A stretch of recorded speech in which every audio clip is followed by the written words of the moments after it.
جناب والا ایسا دور جا رہا ہے کہ اگر کوئی آدمی کسی دے قائد کے خلاف گل کرتا ہے نا تو وہ قائد کا دیوانہ جیڑا وہ اپنے قائد کے عشق میں آ کے گل کرنے والے کو کوئی لوٹا کہن لگ پیندا ہے، کوئی لفافہ کہن لگ پیندا ہے، کوئی چور کہن لگ پیندا ہے، کوئی ڈاکو کہن لگ پیندا ہے، کوئی گھڑی چور کہن لگ پیندا ہے۔ لیکن حقیقت بات یہ ہے اپنے اختلافات تو ہٹ کے، سیاسی گفتگو تو ہٹ کے اگر میری بات پسند آئے تو دسو کمنٹ میں میں صحیح گل کی کہ نہیں کی۔ میرے عزیز بھائیو، سیاسی موضوع تو ہٹ کے گل کرنا چاہنا وا کہ ایک بندہ غیر اللہ نو سجدہ کردا ہے، ایک بندہ قبر تے جا کے غیر اللہ نو سجدہ کردا ہے، کی خیال ہے سجدہ کرنا جائز ہے؟ یا قرآن دی کیڑی آیت تو ثابت ہے، نبی دے کیڑے فرمان جو ثابت ہے کہ غیر اللہ نو سجدہ کرنے والا آدمی ٹھیک ہے؟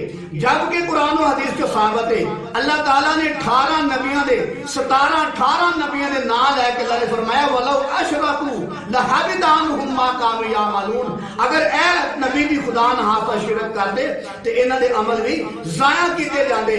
اور یہ قرآن دی آیت ہے۔ دوسری جگہ اللہ تعالیٰ نے اپنے پاک پیغمبر نو، اپنے کملی والے، اپنے حبیب مصطفیٰ صلی اللہ علیہ وسلم نے فرمایا لَإِنْ أَشْرَكْتَ لَيَحْبَطَنَّ عَمَلُكَ، اے میرے کملی والے خدا نہ خاص اگر تم بھی شرک کرو گے تمہارے عمل بھی ضائع کر دیے جائیں گے۔ کہ میرے عزیز بھائی آپ بتاؤ کہ جو کوئی آدمی غیر اللہ کو سجدہ کرتا ہے، چاہے وہ کسی کا لیڈر ہے، چاہے وہ کسی کا قائد ہے، چاہے وہ کسی کا امام ہے، چاہے وہ کسی جماعت کا جیالہ ہے، آپ بتاؤ قرآن و حدیث کی روشنی سے، قرآن و حدیث کی بات کر رہا ہوں میں، عام سیاست کی بات نہیں کر رہا، کسی جماعت کی کسی پارٹی کی بات نہیں کر رہا، کیا غیر اللہ کو سجدہ کرنے والا آدمی توحیدی رہتا ہے؟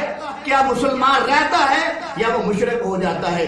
جو آدمی غیر اللہ کو سجدہ کرتا ہے وہ مشرک ہو جاتا ہے، اور جب وہ مشرک ہو جاتا ہے اس کے سارے عمل برباد ہو جاتے ہیں۔ اور آپ نے 2-3 مرتبہ دیکھ لیا کہ جناب عمران خان صاحب نے قبر کو سجدہ کیا، درباروں کو جا کر سجدہ کیا، اور سجدہ کرنے کے بعد آدمی مشرک ہو جاتا ہے۔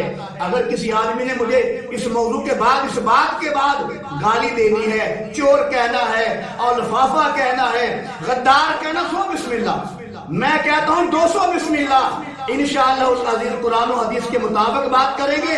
قرآن سے یہ بات ثابت ہے کہ جو شرک کرتا ہے اس کے اللہ سارے اعمال برباد کر دیتا ہے۔ تو جب آپ کے لیڈر نے، آپ کے قائد نے سجدہ کیا غیر اللہ کو، چاہے تعظیم سجدہ کیا، تو میرے عزیز بھائی سجدہ کرنا غیر اللہ کو حرام ہے۔ اب ان کے سارے عمل قرآن و حدیث کی روشنی سے برباد ہو گئے۔ اب چاہے تم ان کی وکالت کرو، ان کے حق میں باتیں کرو، جو تم نے کرنا ہے کر لو۔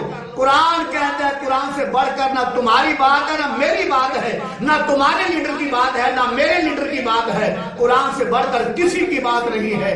جو آدمی غیر اللہ کو سجدہ کرتا ہے وہ مشرک ہو جاتا ہے اور اس کے سارے عمل برباد کر دیے جاتے ہیں۔ اور دوسری بات، طارق جمیل صاحب یہ رو رو کے دعائیں کرتے تھے کہ یا اللہ یہ ایماندار آدمی ہے، یہ امانت دار آدمی ہے۔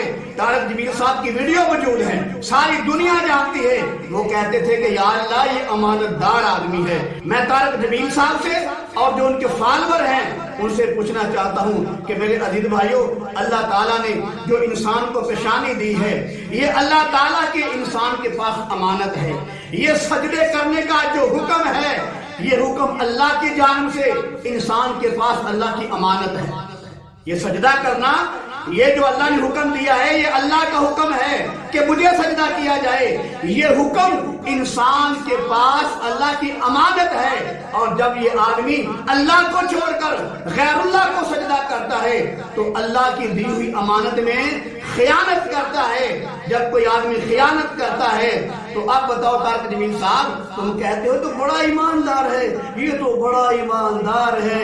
تو ایماندار آدمی جو غیر اللہ کو سجدہ کرتا ہے، جو اللہ کی امانت میں خیانت کرتا ہے، بتاؤ وہ ایماندار کیسے ہو سکتا ہے؟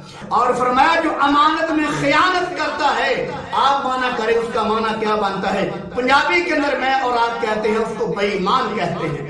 جو امانت میں خیانت کرے اس کو پنجابی میں بے ایمان کہا جاتا ہے۔ تو طارق جمیل صاحب آپ تو کہتے تھے کہ یہ ایماندار آدمی ہے، تو جو اللہ کی امانت میں خیانت کرے وہ ایماندار کیسے ہو سکتا ہے؟ باقی رہ گئے طارق مسعود صاحب، جناب طارق مسعود صاحب آپ کہتے تھے کہ جب یہ بات کرتا ہے تو مجھے عالم دین لگتا ہے. میں کہتا ہوں طارق مسعود صاحب آپ مجھے بتاؤں کہ آپ کے مسلک دیوبند میں وہ کتنے عالم دین ہیں جو غیر اللہ کو سجدے کرتے ہیں. آپ نے ان کی دو باتیں سن کے علماء سے ملا دیا ہے.